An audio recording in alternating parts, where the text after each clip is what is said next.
I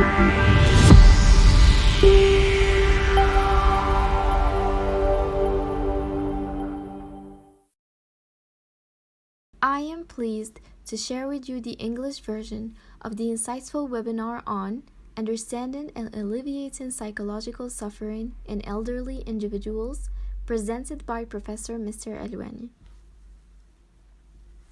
We all know the psychological state of the elderly and the surrounding stigma associated with it are matters of great significance. As our population continues to age, it becomes increasingly important to address and acknowledge these issues. But sadly, many elderly individuals find themselves hesitant or embarrassed to seek help from therapists. Consequently, their psychological well-being decreases with each passing day, leaving those around them feeling uncomfortable as they witness unfamiliar behaviors. And it is disheartening to see numerous elderly individuals suffering psychologically or at risk of experiencing symptoms of psychological distress. And such suffering takes a toll not only on their mental state, but also on their physical and emotional well-being. So the topic of discussion was how to reduce suffering among the elderly. The topic was approached by looking at a spectrum with two opposite ends. On the positive end, we have what's called positive aging, and this isn't about physical health, but rather the mental state of individuals. Positive aging means being calm, wise, and accepting of the aging process that everyone goes through eventually. On the negative end, we see physical signs that indicate genuine suffering. These symptoms can be diagnosed and show that a person is truly experiencing distress. So in between these two extremes, there are individuals who may be physically healthy but still feel unhappy or lacking in joy mentally. The topic structure was like this. Mr. Alwani began by discussing strategies for addressing severe psychological distress among the elderly. This includes exploring effective approaches to help those who are experiencing significant emotional suffering. Next, he examined the issue of moderate psychological distress, which refers to a lack of psychological well-being or personal fulfillment. Understanding this aspect is crucial for identifying ways to improve the mental state of older individuals. Lastly, Mr. Alwani delved into the keys to positive aging and how to attain it. This involves exploring factors that contribute to a positive and fulfilling experience of aging. But first, when considering age classification, Mr. Alwani noted that we can categorize individuals into different groups: the young old, aged between 60 to 74, the middle old, aged between 74 and 85, and the old, aged over 85. However, it's important to remember that how you perceive your own age is subjective. Your personal perspective matters more than any specific classification. Additionally, it's worth noting that cultural and linguistic differences in how the elderly are regarded can significantly impact their psychological state. Now let's dive into the first part of the webinar, which is severe psychological distress. In this context, severe refers to symptoms that are clinically identified by a professional. It is estimated that around 20% of the elderly population suffer from the psychological illnesses such as obsessive compulsive disorder, pretty known as OCD, hysteria, depression, neurosis, or even neurological disorders like Alzheimer's disease or delusions. These conditions are quite common and considered a normal part of aging. However, the real issue lies in the awareness and understanding of these illnesses within the elderly's surroundings.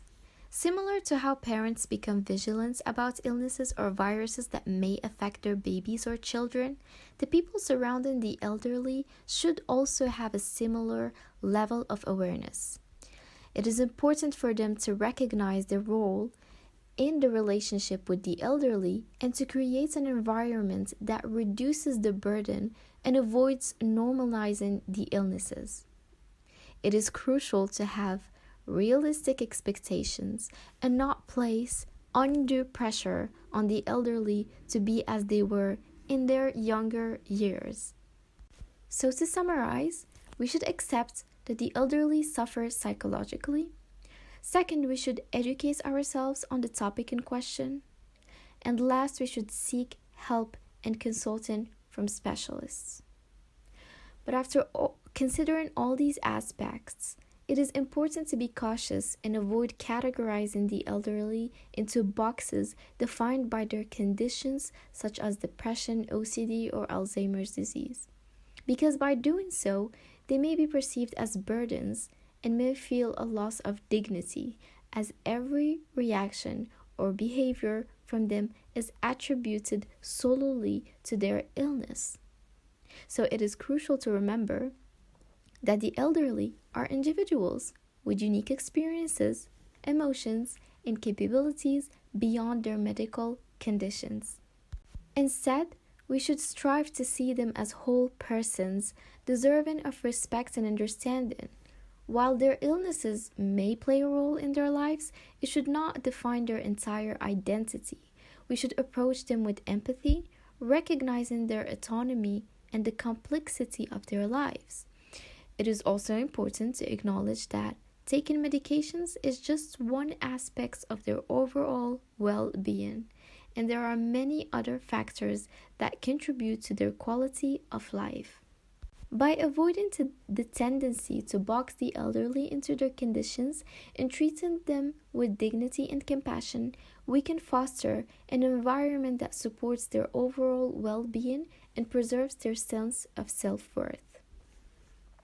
While caring for the elderly in our lives is important, it is also crucial to find our own balance, as Mr. Alwani said. And as the saying goes, you can't serve from an empty cup. While thinking about their well-being, we need to consider our own needs and how we are coping with the changes affecting our loved ones. It's essential to have open conversations about what's happening and how we are personally dealing with these challenges. Sharing our thoughts and concerns can provide support and help us process our own emotions. Talking to trusted friends, family, or seeking professional help if needed can make a difference. Now, let's jump to the second part of the webinar, which is moderate psychological distress. Moderate psychological distress refers to a lack of psychological well-being or feeling fulfilled. While these cases might not be diagnosed by a doctor, individuals still experience some discomfort in their mental state. According to Erik Erikson, the distress can result from a lack of integration of the ego or feelings of hopelessness. It is evidence that as we age, our bodies, social lives, and professional lives change, which can contribute to a decrease in self-esteem. This diminished self-esteem may cause the elderly to act aggressively or adopt a sick role. In such cases, it is not the appropriate time to fix or change them or make them aware of their boundaries. It is important to recognize that not everyone can handle being told they have made mistakes. Instead, we should update and adjust our behaviors to meet their psychological needs. So if they need space, we should give it to them. If they need a sense of control, we can ask for their opinion on matters in our lives. If they need love, we should show them affection. However, it is crucial to always remember the saying, you can't serve again from an empty cup. Take care of yourself and be guided by your responsibilities rather than your personal needs. When we are young, we rely on our parents for financial support. As we grow, we have our own careers, we may distance ourselves from them due to our own needs, it is important to avoid this mistake. Instead, be driven by your responsibilities towards others rather than your own desires.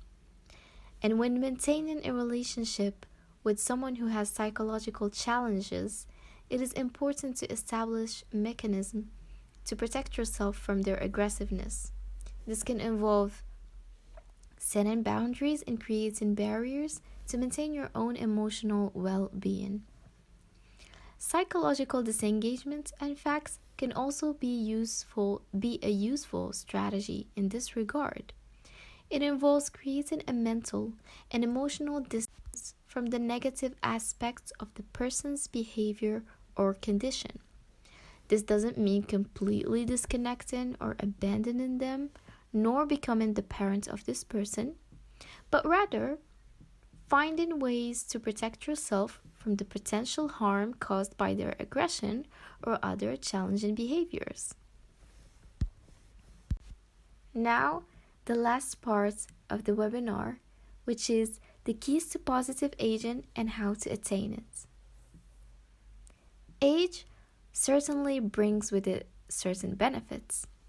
As a person ages, they become more confident in their values and choices because they are no longer heavily influenced by other people's perceptions of them. In our 20s and 30s, the perception others have of us becomes a significant part of our identity. But as we grow old, we free ourselves from this burden. By doing so, we can cultivate a positive psychological state based on our own beliefs and experiences. It is remarkable to see that even individuals who may be dealing with illnesses or physical challenges can still find happiness and serve as a source of inspiration. They demonstrate that one's well-being isn't solely dependent on external circumstances, but also on internal resilience and mindsets. So, when we encounter such individuals, they can serve as a source of strength and inspiration for us. Their ability to find joy and contentment despite hardships can remind us of the importance of embracing our own positive psychological state and focusing on what truly matters in life. Developing a positive mindset and resilience is a lifelong journey that requires dedicated efforts. And in fact, it is not something that simply happens as we grow older. Rather, it is a process that requires continuous work starting from an early age. So, to cultivate a positive mindset and resilience, there are several key steps we can take.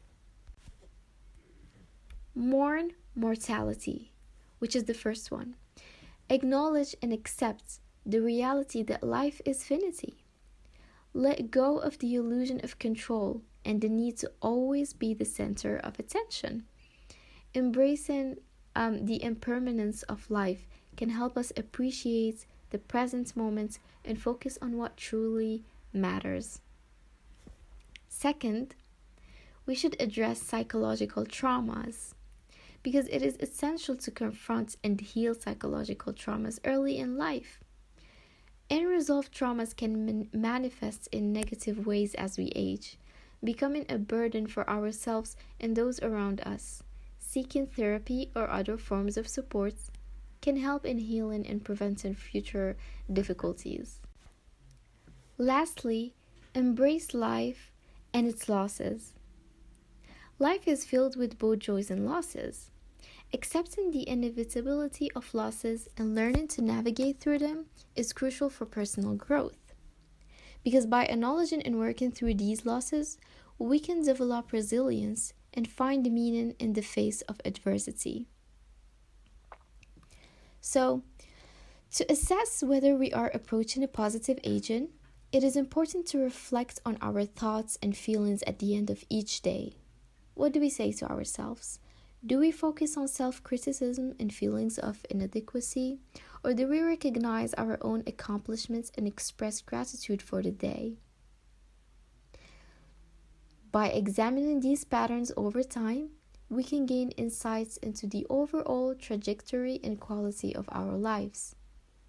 And one way to embrace life, its losses, and mourn mortality is by connecting to something that is larger than ourselves, which is often referred to as self-transcendence. Self-transcendence involves shifting our focus away from solely our own lives and selves and towards something greater. And this shift in perspective can be a powerful pathway to positive aging. So, to conclude, positive aging is a journey of self-discovery, resilience, and connection. By accepting the realities of life, embracing a broader perspective, and cultivating gratitude and compassion, we can find purpose and meaning beyond ourselves. Through these efforts, we can leave a legacy of authenticity and strength. Thank you for listening. This recording concludes the English version of the HFE webinar, Understanding and Alleviating Psychological Suffering in Elderly Individuals. We invite you to explore the resources provided and remember to share your feedback. Have a lovely day.